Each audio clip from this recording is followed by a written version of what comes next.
Welcome to mic TV. నేను మీ ప్రశాంత్. ప్రస్తుతం మనతో పాటు తెలంగాణ ఉద్యమకారుడు, ఇక భువనగిరి ఎంపీ టికెట్ను ఆశిస్తున్న దూదిమెట్ల బాలరాజ్ యాదవ్ మనతో పాటు ఉన్నారు. ఇక రాష్ట్రంలో ఇక బీఆర్ఎస్ పార్టీ పరిస్థితి ఏ విధంగా ఉంది, ఇక పార్లమెంటు ఎలక్షన్ సమీపిస్తున్న వేళ వారు ఏ విధంగా దూకుడు పెంచుతూ ఉన్నారు, ఇక అన్ని అంశాలను అడుగుదాం. ఇక మనతో పాటు ఉన్నారు. అన్న నమస్తే అన్న. Thank you Prashanth. ఎలా ఉన్నారన్న? అంతా బాగున్నాము. ముందుగా మీకు అదేవిధంగా మీ మైక్ టీవీ ప్రేక్షకులకి మరి నూతన సంవత్సర శుభాకాంక్షలు, సంక్రాంతి శుభాకాంక్షలు అడ్వాన్స్. ఓకే అన్న, ఎట్లా ఉందన్న ఇప్పుడు రాష్ట్రంలో బీఆర్ఎస్ పార్టీ పరిస్థితి అంటే మీరు ఏం చెప్తారు? డెఫినెట్గా తెలంగాణ రాష్ట్రంలో తెలంగాణ ఎజెండాను, తెలంగాణ అస్తిత్వాన్ని, తెలంగాణ ఆకాంక్షల్ని కాపాడేది, గుండె కత్తుకునేది గులాబీ జెండా అని చెప్పేసి తెలంగాణ ప్రజల్లో ఉంది.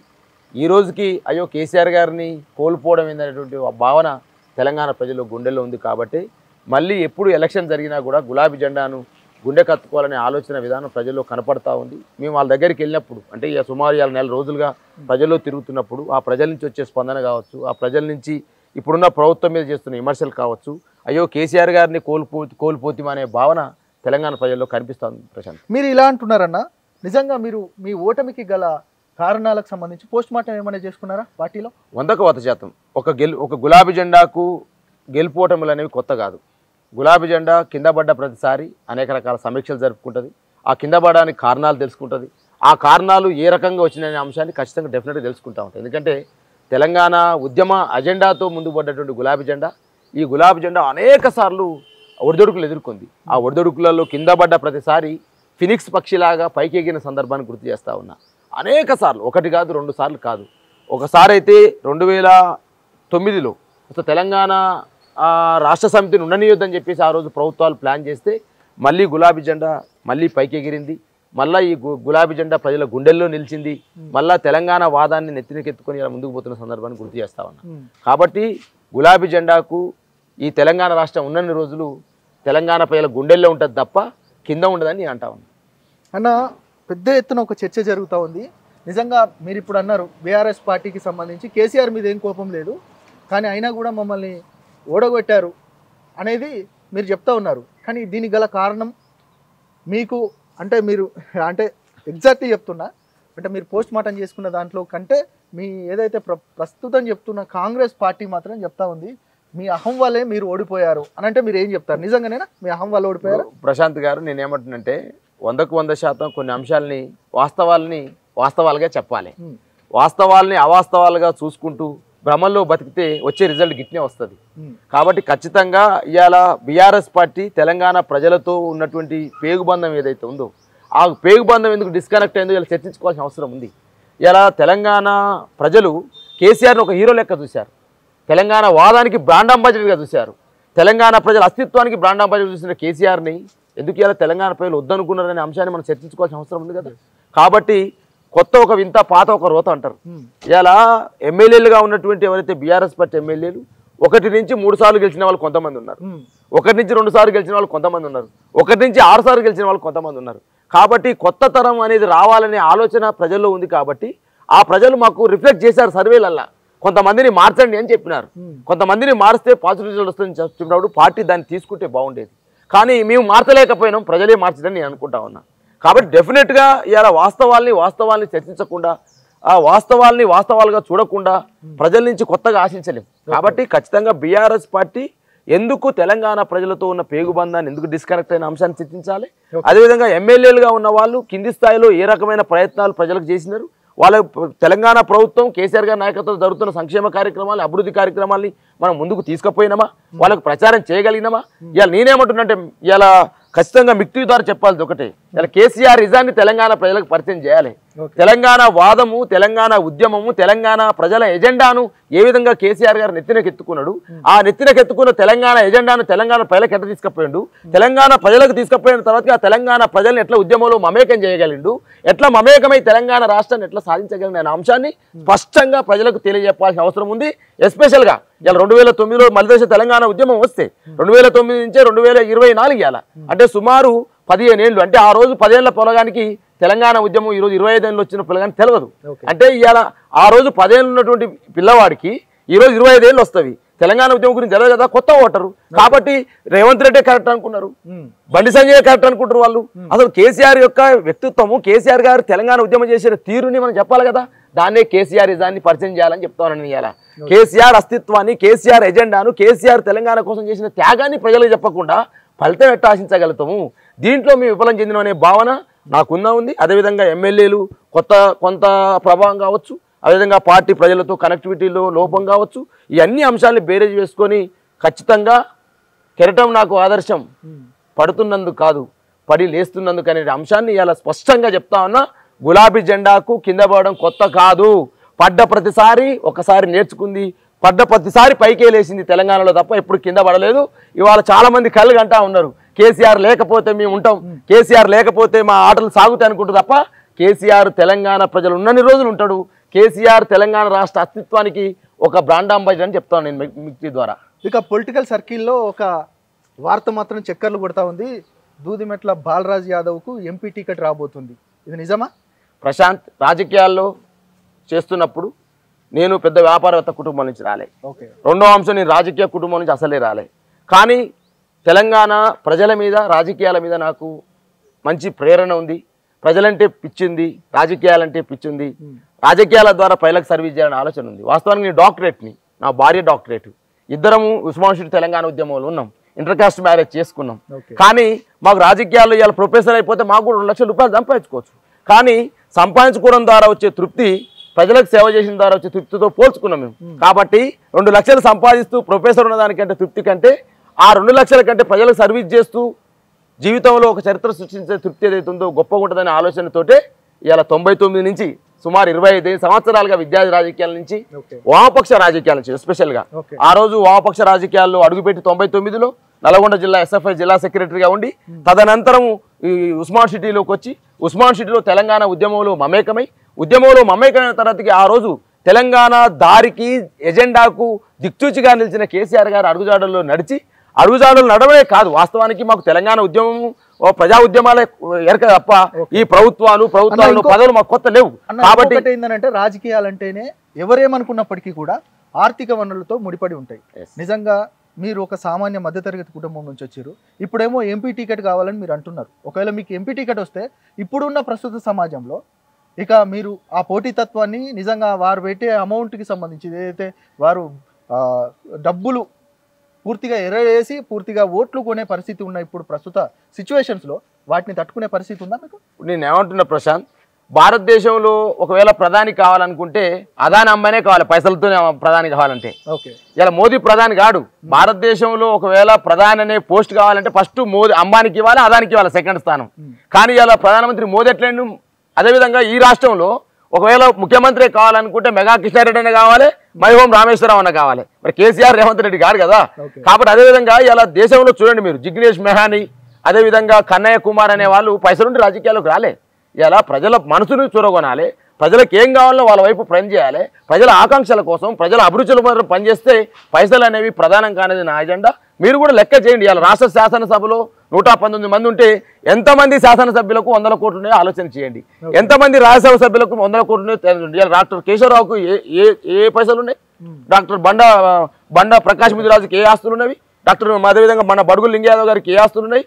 వాస్తవంగా మనం ఏం చేస్తున్నామంటే 1-2% ఉన్న రాజకీయ నాయకుల యొక్క డబ్బును చూసి రాజకీయాలంటే డబ్బు అని చెప్పేసి ఆలోచన చేస్తూ ఉన్నారు. ఇలా వ్యాపారాల నుంచి వచ్చినటువంటి రాజకీయ నాయకుడు 5 సంవత్సరాలు ఉండొచ్చు, కానీ ప్రజల నుంచి వచ్చిన నాయకుడు ప్రజల గుండెల్లో స్థిరకాలం ఉంటేనే ఆస్తులు చేస్తా ఉన్నాను. నేనేమంటున్నానంటే ఆస్తులు సంపాదించడం కాదు, ఈ రాజకీయాల్లో ఆప్తులు సంపాదించుకోవాలి.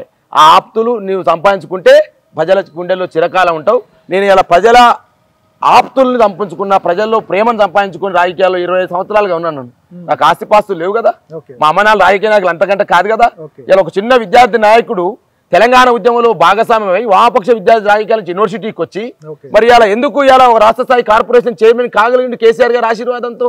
కాబట్టి ఇలా ఏదైతే ఈ స్టేట్మెంట్ నడుస్తా ఉందో దీన్ని నేను ఇలా యువతకు నేను ఇలా మిక్టీ ద్వారా అందిస్తా ఉన్నా. రాజకీయాలు చేయాలంటే, ప్రజా సేవ చేయాలంటే పైసలు అవసరం లేదు, గుండెల్లో గుప్పెడంత ప్రేమ ఉంటే చాలు.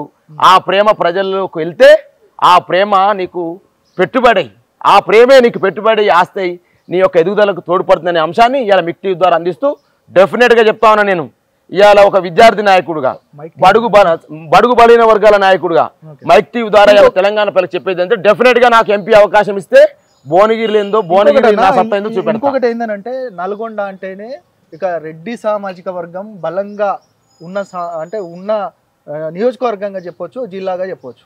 ఇప్పుడు ప్రస్తుతం కోమటిరెడ్డి అదేవిధంగా మిగతా ఏదైతే రెడ్డి సామాజిక వర్గాన్ని తట్టుకొని ఇక్కడ దూదిమెట్ల బాలరాజు యాదవ్ ఎట్లా గెలుస్తాడు అనేది మాత్రం అందరిలో మొదలుతున్న ఒక క్వశ్చన్. నిజంగా అక్కడ ఉన్న బలమైన సామాజిక వర్గాన్ని, డబ్బులను, వాటన్నిటిని ధీటుగా వాటిని ఎదుర్కొని మీరు ఎట్లా గెలుస్తారు అంటే మీరు ఏం చెప్తారు? ఇప్పుడు ప్రశాంత్ గారు ప్రధానంగా ఇలా డబ్బు అనేది అంశాన్ని ముందు తీసుకొచ్చి రాజకీయాల్లోకి రావాలనుకున్న యువతకు కావచ్చు, డబ్బులు లేకుండా ప్రజాసేవ చేయాలనేటువంటి ఎవరైతే రాజకీయ నాయకులకు మనం వెనకనెట్టడం అవుతుంది. కాబట్టి ఇలా కోమరెడ్డి వెంకటరెడ్డి కావచ్చు, రాజగోపాల్ రెడ్డి కావచ్చు, వాళ్ళందరికీ డబ్బులు మొదటి నుంచి కోమరెడ్డి వెంకటరెడ్డి డబ్బులు ఏం లేవు. రాజగోపాల్ రెడ్డి వ్యాపారాల ద్వారా ఉన్న పైసలు చూసే వెంకటరెడ్డి పైసలు ఉన్నాను. వాస్తవంగా వెంకటరెడ్డి కూడా పైసలు లేని వాళ్ళే వాస్తవంగా. కానీ వెంకటరెడ్డి కూడా రాజకీయాలు నిలగలుగుతున్నాడు కదా. రాజగోపాల్ రెడ్డికి వ్యాపారం ఉండొచ్చు, కానీ కోమరెడ్డి వెంకటరెడ్డికి పైసలు లేవు కదా. కాబట్టి ఇలా పైసలు లేకుండా రాజకీయాలు చేసే వాళ్ళ సంఖ్య ఎక్కువనే ఉంది వాస్తవానికి. కానీ నేనేమంటున్నంటే ఇలా ఒక ప్రవాహం వెళ్తూ ఉంటుంది. ఆ ప్రవాహం బాగా అయినప్పుడు అన్ని కలిసి వస్తాయి. దాంతో దూదిమెట్ల బాలరాజు యాదవ్ అనే ఒక చిన్న కాలువలో ఆ కాలువలు అన్ని కలిసి ప్రవాహం అయినప్పుడు ప్రజలంతా కలిసి రావాల్సిందే. ఖచ్చితంగా ఈ ప్రజలంతా కలిసడం కోసం నా చిన్న కాలువ ప్రయాణిస్తూ ఉంది. ఈ చిన్న కాలువ కాస్త 30 ఏళ్లలో ఇవాళ 25 ఏళ్ళు, ఇంకొక 30 ఏళ్ళు రాజకీయాల్లో ఉంటాను నేను. డెఫినెట్గా ఇది పెద్ద ప్రవాహం కాగలుగుతుంది తెలంగాణ జిల్లా, తెలంగాణ రాష్ట్రంలో. డెఫినెట్గా నేను ఇవాళ చెప్తా ఉన్నా క్యాస్ట్ అప్రస్తుతం. ఇవాళ డెఫినెట్గా రాజకీయాల్లోకి వచ్చే సందర్భంలో ఏదైతే ఇవాళ నేను వచ్చిన బీసీ సామాజిక వర్గం ఉంది, ఇవాళ భువనగిరి పార్లమెంట్ నేను అడుగుతా ఉన్నాను. అధిష్టానం ముందు నా ప్రతిపాదన పెట్టాను. ఇవాళ 12 లక్షల ఓట్లు పోల్ అవుతా ఉన్నాయి భువనగిరి పార్లమెంట్ లో. 8,15,000 పైచిలకు ఓట్లు బలహీన వర్గాల ఓట్లున్నాయి. అందులో బీసీలలో అత్యధికంగా గొల్లకుర్మల ఓట్లు 2,65,000 ఓట్లున్నవి. మాదిగల ఓట్లు 2,40,000 ఓట్లున్నవి. అదేవిధంగా ఈ విధంగా మైనార్టీల ఓట్లు ఇవన్నీ చూస్తా ఉన్నాం. అంటే భువనగిరి ఇలా 17 పార్లమెంట్ స్థానాలు ఉంటే తెలంగాణలో ఒక పార్లమెంట్ ఎంఐఎం బోంగా బీసీలకు అవకాశం ఇచ్చేటువంటి స్థానాల సంఖ్య చూస్తే భువనగిరి ఎక్కువ ప్రధానంగా కనపడుతుంది. అందుకనే 2009లో బీసీ అభ్యర్థికి ఇచ్చారు, 2014లో బీసీ అభ్యర్థికి ఇచ్చారు, 2018లో బీసీ అభ్యర్థికి ఇచ్చారు. మా బీసీ ఏదైతే బీఆర్ఎస్ పార్టీలో ఉన్న బీసీ అభ్యర్థి ఇలా బీజేపీలోకి పోయిండు. కాబట్టి అక్కడ అవకాశం ఉంది. అవకాశం ఉన్నప్పుడు రాజకీయాల్లో అవకాశం కోరుకోవడం తప్ప అంటాను నేను ఏమంటున్నానంటే రాజకీయాలు చేసేది ఎందుకు? ఏదైనా ఒక అవకాశం కోసమే కదా. అవకాశం ప్రజలకు పరిపాలన సేవ చేయడం కోసమే కదా. కాబట్టి అక్కడ భువనగిరి పార్లమెంటు వేకెన్సీ ఉంది. వేకెన్సీ ఉన్నప్పుడు ఒక యువకుడుగా, ఒక విద్యార్థి నాయకుడుగా, ఒక ఉద్యమకారుడుగా, ఒక డాక్టరేట్గా, ఒక సామాజిక స్పృహ ఉన్నవాడిగా, మరి రాజకీయాల పట్ల ప్రేమ ఉన్నవాడిగా, ప్రజల పట్ల ఇంకా పిచ్చి ప్రేమ ఉన్నవాడిగా ఒక అవకాశం ఉంది అడగడం తప్ప అంటారు. నేను చాలా మంది అడుగుతా ఉన్నారు, మీరు అవకాశం అడుగుతున్నారు, మీకు పైసలు ఉన్నాయంటే పైసలు ఎందుకు రాజకీయాలు చేయడానికి? నోరు ఉంది కదా, చెయ్యిలు ఉన్నాయి కదా. సేవ చేయడానికి నోరు ఉంది, చెయ్యిలు ఉన్నాయి, కాళ్ళు ఉన్నాయి, తినడానికి వయసు ఉంది, చదువు ఉంది, జ్ఞానం ఉంది, ఇన్ని ఉన్నాయి కదా. ఇలా వ్యాపారాలు చేసిన వాళ్ళందరూ పైసలుండే వ్యాపారాలు చేసిరా? ఫస్ట్ వాళ్ళు జ్ఞానంతో చేసిరు కదా. జ్ఞానమే నాకు పెట్టుబడి అంటున్నాను. ఇలా అక్షరమే ఆయుధంగా ఉండి ఈ ఆయుధం దూదిమెట్ట బాలరాజు యాదవ్ అయిందంటే అక్షరంతో ఆయుధం అయింది తప్ప పైసలుండి ఆయుధం కాలే. ఇలా దూదిమెట్ట బాలరాజు యాదవ్ తెలంగాణ ఉద్యమంలో మరి 50 రోజులు జైల్లో ఉన్నాడు. 152 కేసులు ఉన్నాయి. ఆ రోజు సెప్టెంబర్ 7, 2013 ఆంధ్ర సభలో జై తెలంగాణ నినాదాలు ఇచ్చింది 100 కోట్ల ఆస్తులు ఇవ్వలే నేను. అక్షరం ఆయుధంగా అయింది. ఆ ఆయుధం తెలంగాణ కోసం కొట్లాడమని చెప్పింది. ఆ కొట్లాటలో భాగస్వామ్యం అయితే నేనున్నా అనే అండ ఆ రోజు ఉద్యమ నాయకుడు కేసీఆర్ ఇచ్చింది. కాబట్టి నిత్యం కేసీఆర్ అని జపం చేసే దూదిమెట్ల బాలరాజుకి ఖచ్చితంగా భువనగిరి ఎంపీ టికెట్ వస్తుంది అనేది ఏమన్నా అధిష్టానం నుంచి మీకు ఇండికేషన్ వచ్చిందా? ఎందుకనంటే కేసీఆర్ ఏమైనా మీకు చాలా దగ్గరగా ఉంటారని తెలుసు. నిజంగా మీకు ఇస్తారు అనేది మీరు ఎట్లా నమ్ముతున్నారు? ఇస్తారనేది నమ్మకం ఉందా? ఇప్పుడు ప్రశాంత్ గారు రాజకీయాల్లో అవకాశం కావాలని కోరుకోవడం తప్పులేదు. ఓకే, అవకాశం నాకైతే బాగుంటుంది ఎట్లా అని చెప్పేసి అధిష్టానం చెప్పడంలో తప్పులేదు. ఓకే, నాకు అవకాశం ఏంటి అని చెప్పేసి నేను ఇప్పుడు చెప్పలే. మందిరం, మసీద్, చర్చి ఓపెనింగ్ జరుగుతుంది సెక్రటరియట్లో. ఓకే, అందరూ అసెంబ్లీ టికెట్ల కోసం అడుగుతా ఉన్నారు. నాకు అసెంబ్లీ టికెట్లలో అవకాశాలు లేవు, నాకు తెలుసు. కాబట్టి 2014లో నేను నాగార్జున సాగర్ అసెంబ్లీ నుంచి టికెట్ మిస్ అయినా నేను. తదనంతరం ఎక్కడ కూడా వేకెన్సీ దొరకలే నాకు. కాబట్టి మళ్ళీ 2014 తర్వాతకి కేసీఆర్ గారు 2014 అడిగాను నేను, నాకు టికెట్ ఇవ్వండి నాగార్జున సాగర్ అని. ఆ తర్వాత నాకు ఎక్కడ కూడా వేకెన్సీ కనిపించలేదు, ఎక్కడ కూడా టికెట్ అడగలేదు నేను. మళ్ళీ తర్వాతకి బై ఎలక్షన్లో అడిగాను ఒకసారి 2021లో నాగార్జున సాగర్ అసెంబ్లీ సంబంధించి. తర్వాత నాకు ఎక్కడ కూడా కనపడలేదు. కాబట్టి ఏదైతే 23 బై ఎలక్షన్ జరిగేటప్పుడు సారీ 2023 ఎలక్షన్ జరిగేటప్పుడు నాకు స్పేస్ కనపడాలి అసెంబ్లీ ఎలక్షన్స్ లో. కానీ 2024 పార్లమెంట్ ఎలక్షన్స్ లో నాకు స్పేస్ కనపడతా ఉంది. ఆ స్పేస్ భువనగిరి పార్లమెంట్ కనపడతా ఉంది. ఆ భువనగిరి పార్లమెంట్ ఇంకొక ప్రశాంత్ ఇయ్యాల మైక్ టీవీ ద్వారా ప్రజలకు చెప్పాలి ఏంటంటే భువనగిరి అనేది ఒక చైతన్యమైన ప్రాంతం. ఇవాళ తుంగతుర్తిలో గతంలో వామపక్ష సిపిఎం గెలిచింది, ఆలేరులో సిపిఐ గెలిచింది, జనగాంలో సిపిఎం గెలిచింది, భువనగిరిలో సిపిఎం గెలిచింది, మునుగోడులో సిపిఐ గెలిచింది, ఇబ్రహీంపట్నంలో సిపిఎం గెలిచింది, నెకరెకల్లో సిపిఎం గెలిచింది. అంటే ఈ 7 కాన్స్టిట్యున్సీలు ఏదైతే ఉన్నాయో 7 కాన్స్టిట్యున్సీల్లో గతంలో వామపక్షవాదం బలంగా ఉంది. నేను 1999 నుంచి అంటే వామపక్ష రాజకీయాలు వచ్చినాయి కాబట్టి నల్లగొండ జిల్లాలో పుట్టిన ప్రతి గడ్డి పరకకు కూడా వామపక్ష రుచి ఉంటుంది, అంటే చైతన్యం అనే రుచి ఉంటుంది, ఆ అన్యాయాన్ని ఎదిరించే గుణం ఉంటుంది ఆ ప్రాంతంలో పుట్టిన బిడ్డలకి.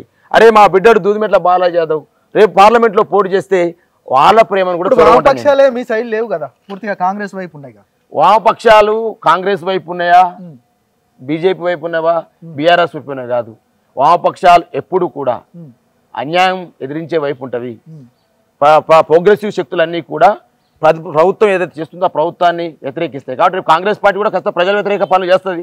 ప్రజా వ్యతిరేక పనులు చేసినప్పుడు ఏం చేయాలి, వాళ్ళు డెఫినెట్గా ప్రజల వైపే ఉండాలి కదా.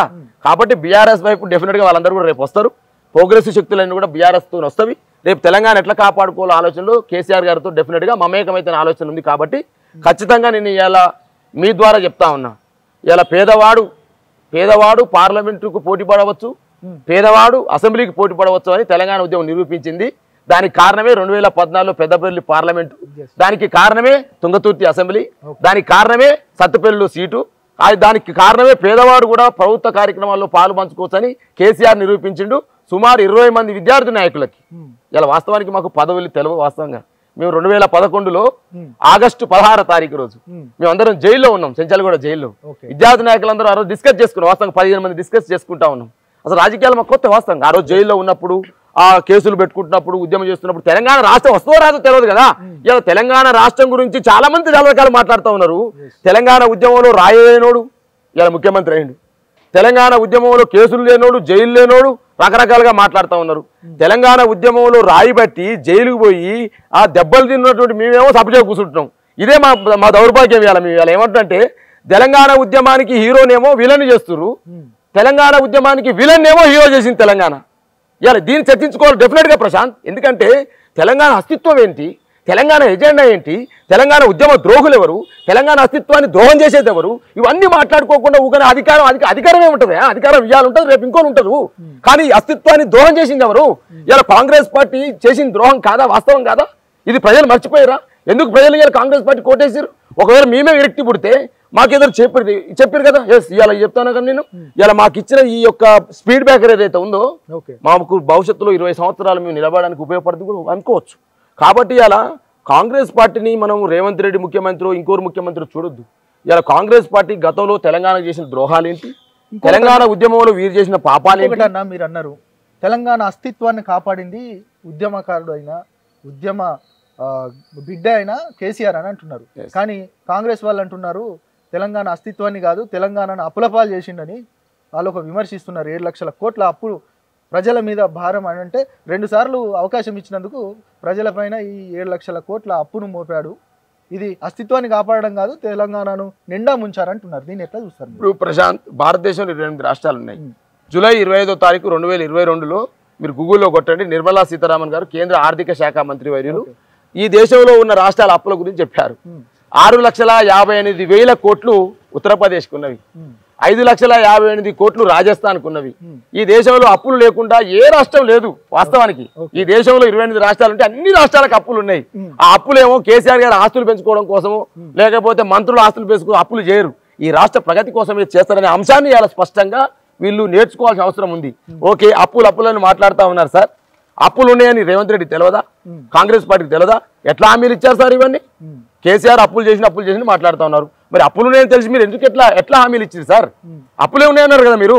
అంటే మీరు కనీసము ఈ రాష్ట్ర ఆర్థిక పరిస్థితి గురించి మీరు చదవరా? మీరు ఎమ్మెల్యేలుగా గతంలో పనిచేసిన మంత్రులు శ్రీధర్బాబు మంత్రిగా పనిచేశారు, కోమటిరెడ్డి రెడ్డి మంత్రిగా పనిచేశారు, మరి బట్టి విక్రమార్క గారు మంత్రిగా పనిచేశారు, స్పీకర్గా పనిచేశారు. వీళ్ళందరూ మరి జూపల్లి కృష్ణారావు గారు మంత్రిగా పనిచేశారు, తుమ్మల నాగేశ్వరరావు మంత్రిగా పనిచేశారు. వీళ్ళు బడ్జెట్ చదవరా? బడ్జెట్ చూడరా? అసలు అప్పేంటి, ఆస్తులేంటి, రెవెన్యూ ఆదాయం ఎట్లా వస్తుంది తెలియదు వీళ్ళకు. కాబట్టి దేశంలో ఏ రాష్ట్రం అప్పు చేయనట్టు తెలంగాణ చేసినట్టు అసలు అప్పులు ఎన్ని చేసింది సార్? ఇది రాష్ట్ర శాసనసభలో చెప్పింది కదా సార్. నేను ఏం చెప్తానంటే దేశ పార్లమెంట్లోనే నిర్మలా సీతారామన్ గారు జూలై 25వ తారీఖు రోజు ఈ రోజు ఇరిగేషన్ మంత్రిగా ఉన్న ఉత్తమ్ కుమార్ గారు ఎంపీగా క్వశ్చన్ అడిగితే తెలంగాణ అప్పులు ఏంటంటే 3,12,000 కోట్లు చెప్పిందండి. ఈ రోజు 3,89,000 కోట్ల అప్పు తెలంగాణది వాస్తవానికి. ఇలా కార్పొరేషన్ ద్వారా తీసుకొచ్చిన అప్పుని కార్పొరేషన్ల ద్వారా ప్రభుత్వం ఇచ్చిన గ్యారెంటీ అప్పును కూడా ఇలా కలిపి 6,89,000 కోట్ల చూపెట్టినారు వాళ్ళు.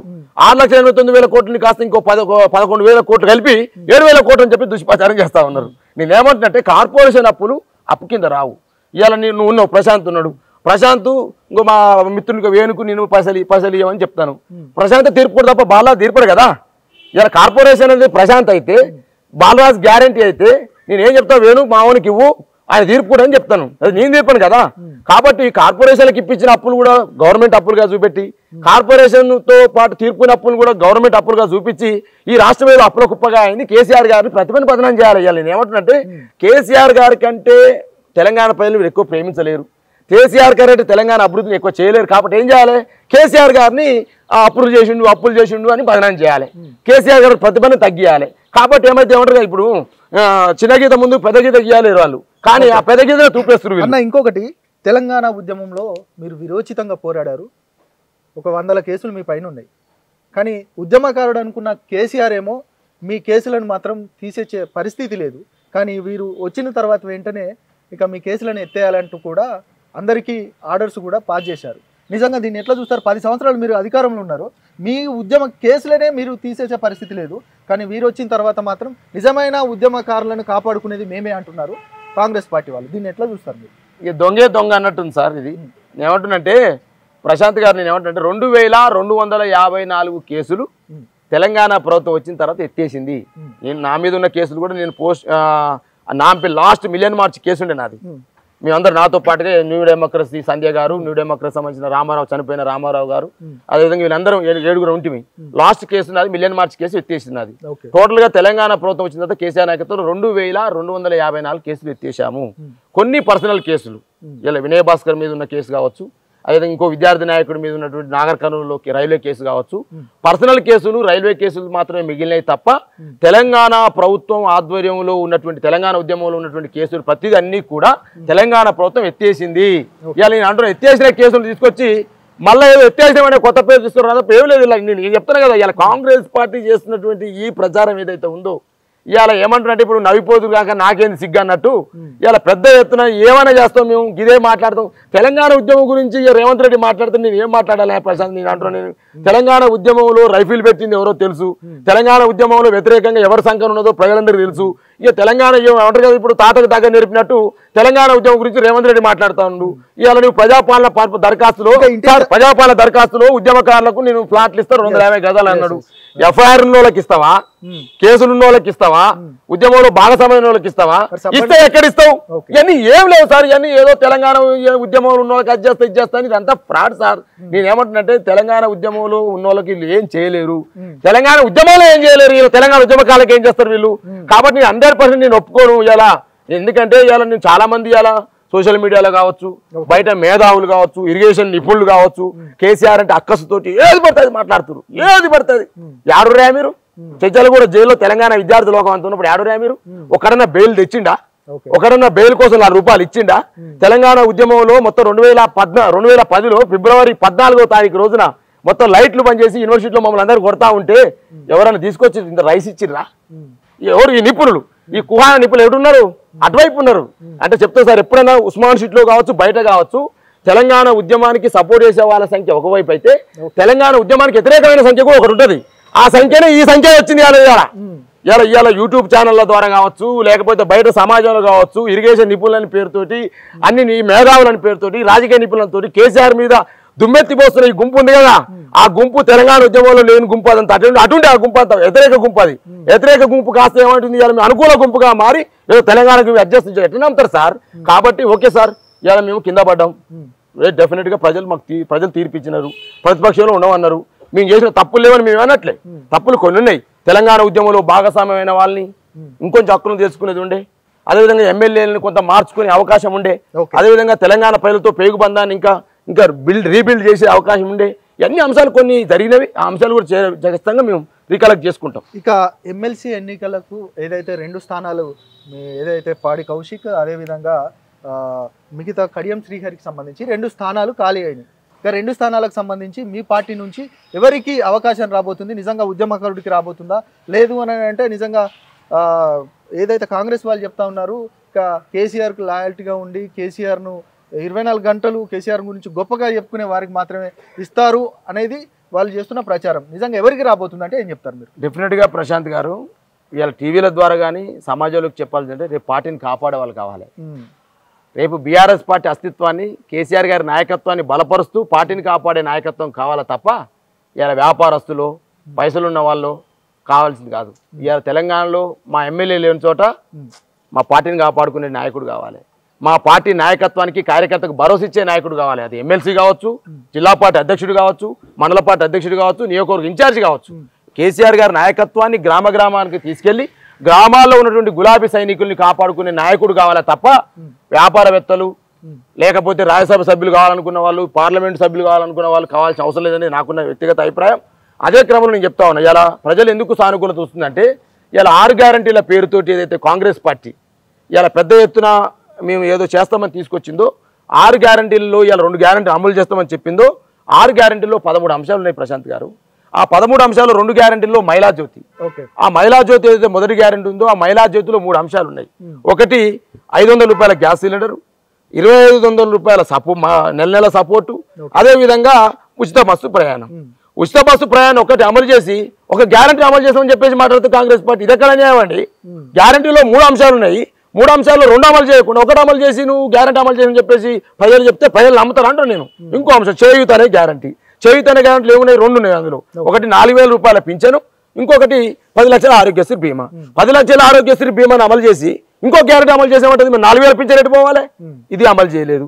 6 గ్యారంటీలు ఇంకా 4 గ్యారంటీలు ఎప్పుడు ఇంకా 5 అంశాలు పోతే ఇంకా 8 అంశాలు ఉన్నాయి. ఆ 8 అంశాలు ఎప్పుడు అమలు చేస్తారో తెలియదు. కాబట్టి ఇంకో అంశం కూడా చెప్తాను నేను. ఇలా ఎలక్షన్ సమయంలో పిసిసి అధ్యక్షుడిగా ఉన్న రేవంత్ రెడ్డి ఈరోజు ముఖ్యమంత్రి ఏం చెప్పారండి? అక్టోబర్ 23వ తారీఖు రోజు 2023లో లేఖ రాశారు. మాణిక్రావు ఠాకరే ఈ కాంగ్రెస్ పార్టీ ఎవరైనా ఇన్ఛార్జి, మీ రైతు బంధు నిధులు అనేవి రైతులకు పడితే ఇది ఎలక్షన్ లో ఇన్ఫ్లుయెన్స్ అవుతుంది, ఇది ప్రజలు పెద్ద ఎత్తున బీఆర్ఎస్ చేస్తారని చెప్పినారు. ఆ విధంగా రైతు బంధు ఆపినారు. నవంబర్ 28వ తారీఖు రోజు ఏమని చెప్పేసి ఎలక్షన్ కమిషన్ చెప్పింది. 28 నాడు కూడా ఏం చెప్పిండు రేవంత్ రెడ్డి గారు? ప్రెస్ మీట్ పెట్టి రైతులారా మీరు ఎవరు తీసుకోవద్దు, మేము కాంగ్రెస్ పార్టీ 3వ తారీఖు గెలుస్తున్నాము, గెలవంగానే మీకు 7500 పడుతుంది, ఇప్పుడు పడితే 5000 పడుతుంది అన్నారు. 7500 పడ్డాయా మీకు? నాకైతే పల్లె. నాకు కూడా 2 ఎకరాలు ఉంది, నాకైతే పల్లె. మీకు పడ్డాయా ప్రశాంత్? నువ్వు చెప్పాలి. మరి మీ ఏనికి ఏమైనా పడదా చెప్పాలి. నేను ఏమంటున్నంటే ఇవాళ మీరేం చెప్పారు? ఇంకోటి కూడా చెప్పారు సార్. 6 గ్యారంటీలలో ఇది ఒక అంశం ఉంటే ఇవాళ ఏదైతే ఈ హామీలు ఉన్నాయో హామీలలో మొదటి హామీ అలా మా అభిమానం, ఇప్పుడు మా కేసీఆర్ గారు నా అభిమాన నాయకుడు సార్. ఇవాళ రాజకీయాల్లోకి వచ్చిన మా అధినేత కేసీఆర్. మా అభినేత ఏదైనా పేరు పెట్టి చేసినట్టే కొంచెం గొప్పగా చేస్తా. కానీ వాళ్ళ అధినాయకురాలు ఎవరు? సోనియా గాంధీ. వారి జన్మదినం రోజు ప్రజలకు మేము రుణమాఫీ చేస్తామన్నారు సార్. సోనియా గాంధీ వాళ్ళ అభిమాన నాయకురాలే మోసం చేసిన వీళ్ళు కాంగ్రెస్ వాళ్ళు, ఇక్కడ ఉన్న కాంగ్రెస్ వాళ్ళు. అభిమాన నాయకురాలు సోనియా గాంధీ జన్మదినం 2 లక్షలు మాఫీ చేస్తున్నారు. 2 లక్షలు మాఫీ చేయలేరు కదా. అంటే సోనియా గాంధీని మోసం చేసినట్టు తెలంగాణ ప్రజల్లో ఉన్న రైతులను రుణమాఫీ చేయకుండా వాళ్ళని మోసం చేసిన వాళ్ళు వచ్చిందే అంత 20 రోజులు అవుతలేదు. 20 రోజులకే మీరు అటాక్ చేస్తున్నారు అనేది మాత్రం ప్రజలలో విస్తృతంగా ఒక చర్చించుకుంటున్న అంశం. నిజంగా 20 రోజులకే పరిపాలన మొత్తం కాలేదు. 9 ఏళ్లలో మీరు చేయిందంతా మేము 20 రోజులలో చేసి చూపించామని కూడా కాంగ్రెస్ వాళ్ళు అంటున్నారు. దీన్ని ఎట్లా చూస్తారు మీరు? ఇప్పుడు ప్రధానంగా కాంగ్రెస్ వాళ్ళు ఏదైతే అంటా ఉన్నారో మేము విధించలే డెడ్ లైన్, మేము అడగలే. ఈ 9వ తారీఖు నాడు చేయి కాంగ్రెస్ పార్టీని అడిగినామా? వారే చెప్పుకోరు కదా. ఎమ్మటే రాగానే మొదటి క్యాబినెట్ లో 6 గ్యారంటీలకు చట్టబద్ధ చేస్తామని వాళ్ళే అన్నారు. సోనియా గాంధీ జన్మదినం రోజు 2 లక్షల రుణమాఫీ చేస్తామని వాళ్ళే అన్నారు. సోనియా గాంధీ జన్మదినం డిసెంబర్ 9వ తారీఖు రోజు మేము రైతు భరోసా నిధులు విడుదల చేస్తామని వాళ్ళే అన్నారు. ఈ 3 అయితే వాళ్ళే చెప్పారా? మిగతా ఏంటి మమ్మల్ని అండ్రి? ఉచిత బస్సు ప్రయాణం వాళ్ళే చేస్తా అన్నారు. మేము అన్నావా? వాళ్ళన్న దానికి వాళ్ళు అమలు చేయకుండా మమ్మల్ని విమర్శిస్తే ఏముంటది కథ? ఇదంతా ఉత్త కథ. ఇదంతా నేను ఏమంటున్నంటే ఇవాళ ఉచిత బస్సు ప్రయాణం అని ఇచ్చినారు. ఉచిత బస్సు ప్రయాణం ఇక్కడ ఇచ్చిరా? కర్ణాటక వెళ్ళే మీరు?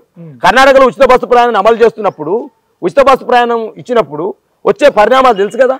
ఆటో కార్మికులు ఎట్లా రోడ్డు పడతారో తెలుసా? ఇలా మా ఊళ్ళో 20 మంది నిరుద్యోగులు అండి, 10వ తరగతి 12వ తరగతి డిగ్రీ చదువుకున్న పోరగాళ్ళు ఆటో కొనుక్కున్నారు. ఆటో 20 మంది రోడ్డున పడ్డారు. ఇలా రాష్ట్రంలో ఎంతమంది రోడ్డున పడ్డారు? వాళ్ళ జీవితాలు ఏం కావాలి? రోజు ఆటో నడుపుకుంటే వాళ్ళ పైసలు వస్తాయి. ఆ పైసలతో వాళ్ళ పిల్లలు చదివించుకుంటారు, ఆ పైసలతో గ్యాస్ కొనుక్కుంటారు, ఆ పైసలతో కరెంటు బిల్లు కడతారు. మరి వాళ్ళ జీవితాలు రోడ్డు పడ్డాయి కదా. మరి ఆటో కార్మికులు మీరు ఏది భరోసా? ఒక సమీక్ష చేసిరా మీరు? అసలు సమీక్ష చేసిరా అంటే నేను ఒక సమీక్ష లేదు సార్. ఇలా 2700 బస్సులు ఉన్నాయి సార్. మరి 1000 బస్సులు ఫిట్నెస్ లేదు అంటే నడిచే పరిస్థితి లేదు అంటే 1600 బస్సులే ఉన్నాయి. కావాల్సిన బస్సులు 4 లక్షల బస్సులు, 4000 బస్సులు కావాలి. 4000 బస్సులు కావాల్సి ఉంటే ఫిట్నెస్ ఉన్న బస్సులు 1600 ఉంటే మరి బస్సులే లేవా? బస్సుల మీద సమీక్ష ఉందా మీకు? అసలు ఎన్ని బస్సులు కావాలో తెలుసా? ఎంతమంది ప్రయాణిస్తుంది తెలుసా? అసలు మీరు చర్చ పెట్టిరు? అసలు ఆటో కార్మికులు ఎంతమంది రోడ్డు పడ్డారో తెలుసా? వాళ్ళ ధర్నాల గురించి విన్నరా మీరు? వాళ్ళ ఎదురు పత్రాలు తీసుకుంటారా మీరు? మేము అనట్లే, ఇవన్నీ కావాలి కదా. మీరు ఎందుకు ఇప్పుడే కొత్త కదా మీకు? మీరు ఏమన్నారు ఎట్ట పరిపాలన చేస్తారో మేము అడిగినాం. మాకేం కొత్తనా? 60 ఏళ్ళ నుంచి మేము పరిపాలన చేస్తున్నాం, అన్ని రాష్ట్రాల్లో రూలింగ్ చేసిన అన్నారు. మరి రూలింగ్ చేసిన వాళ్ళకి మీరు ఆటో కార్మికుల ఇబ్బందులు తెలవా? బస్సు ప్రయాణం పెడతారు వచ్చే బాధలు తెలవా? ఈ బాధలన్నీ మర్చిపోయి బీఆర్ఎస్ మమ్మల్ని అంటుంది, బీఆర్ఎస్ మమ్మల్ని. అది కాదా మీరు చేయాల్సింది? సమీక్ష జరపండి. సమీక్ష జరిపిన కేవలం సార్ వీళ్ళకు సార్ మా కేసీఆర్ గారు ఏమన్నారు సార్? మీరే సార్ ఇలా మీ టీవీ ద్వారా అడుగుతా ఉన్నా నేను. ఏమన్నారు సార్? కేసీఆర్ ప్రగతి భవన్ అద్దాల మేడ కట్టుకుని అన్నారు సార్. 100 గదులు ఉన్నాయన్నారు సార్. బుల్లెట్ ప్రూఫ్ బాత్రూమ్ ఉన్నాయన్నారు సార్. బంగారు వెండి కడ్డీలు ఉన్నాయన్నారు సార్. ఇలా నేను అడుగుతా ఉన్నా నేను మీ టీవీ ద్వారా. మల్లు బట్టి మార్క ప్రెస్ మీట్ పెట్టి ఎన్ని బుల్లెట్ ప్రూఫ్ బాత్రూమ్లు ఉన్నాయో చెప్పాలి, అదే ఎన్ని బంగారు కడ్డీలు దొరికినాయో చెప్పాలి. 100 రూములు ఉంటే సార్ మరి 100 రూములు ఉన్నాయి అంటారు కదా సార్. 50 రూమ్లలో బట్టి మార్క్ ఉంటేమా, 50 రూమ్లలో రేవంత్ రెడ్డి ఉంటామా? మరి రేవంత్ రెడ్డి బయట ఎందుకు ఉంటుండే? మరి 100 రూములు ఉంటే అలా నేను ఏమంటున్నా? మరి మీరు 100 రూములలో ఉండలేకపోయిరా? మరి 200 రూములు కావాలా రేవంత్ రెడ్డికి ఏమన్నా? నేను ఏమంటున్నా అన్ని అబద్ధాలు ప్రచారం చేసి కేసీఆర్ గారి యొక్క ప్రభను తగ్గించినారు. ప్రజలకు అబద్ధాలు చెప్పిన వాస్తవాన్ని చెప్తున్నాడు. ఇప్పుడు బుల్లెట్ ప్రూఫ్ బాత్రూమ్లు ఉన్నాయా లేవో కలిపెట్ట చెప్పాలి. ఇప్పుడు డిమాండ్ చేస్తాను నేను. బుల్లెట్ ప్రూఫ్ బాత్రూమ్లు ఉన్నాయి, 100 గదులు అన్నా కదా, 100 గదులు లెక్క పెట్టి చెప్పాలి బట్టి మార్క. ఇది ఖర్చు కౌంట్ చేయండి. ఇది దుష్ప్రచారం అంటున్నాను నేను. సార్ పూలే భవన్ గా మార్చారు, ప్రజా దర్బార్ అని పెట్టినారు, ప్రజావాణిగా మార్చారు. ఎన్ని రోజులు ఉంది సార్ రేవంత్ రెడ్డి అక్కడ? 30 రోజులు అయింది సార్. ఇవాడికి ఒక్క రోజు ఉన్నాడు సార్. కేసీఆర్ గారు అన్నారు కదా సార్, కేసీఆర్ ప్రజలను కలవాడు, కేసీఆర్ దగ్గర సార్. ఇప్పుడు ఊళ్ళలో కూడా ఎమ్మెల్యే ఉంటాడు సార్, జిల్లాకో మంత్రి ఉంటాడు సార్, జిల్లాకో కలెక్టర్ ఉంటాడు సార్, జిల్లాకో ఆర్డీఓ ఉంటాడు సార్. కానీ ప్రజలు ముఖ్యమంత్రి దగ్గరికి వస్తే సమస్య తీర్దని అన్నారు కదా సార్ మీరు. మరి ముఖ్యమంత్రి ఎన్ని రోజులు కలిసిండు సార్? సార్ ఇలా కేసీఆర్ మీద పగబట్టిరు సార్. ఎవరు సార్? ఉద్యమ ద్రోహులు సార్. తెలంగాణ అస్తిత్వాన్ని దెబ్బగొట్టే ద్రోహులు సార్. తెలంగాణ ఉద్యమాన్ని, తెలంగాణ ప్రజల్ని దెబ్బగొట్టే ద్రోహులందరూ ఒకటై ఒక తోలు చెప్తాగా. ఇప్పుడు కత్తి పొడిచేటోడు మనోడే ఉంటాడు, కత్తి మాత్రం వేరే వాడు ఇస్తాడు, అందిస్తాడు. కాబట్టి పొడిచేటోడు మాత్రం మనోడే. ప్రజలకు కనపడేది రేవంత్ రెడ్డి. కానీ రేవంత్ రెడ్డి వెనకాల ఎన్ని కుట్రలు ఉన్నాయో భవిష్యత్తులో తేలబోతుంది. నేను అంటాను నేను ఇలా. కాబట్టి తెలంగాణ ప్రజానికానికి మీ టీవీ ద్వారా విజ్ఞప్తి చేస్తా ఉన్నా, వాస్తవాలను గ్రహించండి. ఓకే, మీరు ఇచ్చిన తీర్పుని మేము శిరస వహిస్తాం, ప్రతిపక్షంగా నిర్మాణాత్మక పాత్ర పోషిస్తాం. అదే క్రమంలో మేము చేసిన తప్పులు ఏదైతే ఉంటే ఆ తప్పుల్ని కూడా డెఫినెట్ గా పార్టీ సమావేశాల్లో పార్టీ అధినేతకు, మా పార్టీ కార్యవర్గానికి చెప్తాం. ఆ తప్పులు కూడా సరిదిద్దుకుంటాం. మీ ఉద్యమ ఎజెండాను ఎక్కడ కోల్పోయినాం, ప్రజలతో బంధాన్ని ఎక్కడ కోల్పోయినాం, వాటిని రికలెక్ట్ చేసుకుంటాం. డెఫినెట్ గా మా పార్టీ అధినేతకు ఇవాళ సమావేశాలు జరుగుతున్నాయి. అన్ని పార్లమెంట్ సమావేశాలు జరుగుతూ ఉన్నాయి. ఆ పార్లమెంట్లో 60 మంది 70 మంది సభ్యులు చెప్తా ఉన్నారు. ఎంపీటీసీలు, జైపీటీసీలు అందరూ ఇది కారణం, ఇది కారణం, ఇది కారణం చెప్తా ఉన్నాను. ఆ కారణాలన్నీ కూడా మా పార్టీ రిపోర్ట్ రాసుకుంటా ఉంది.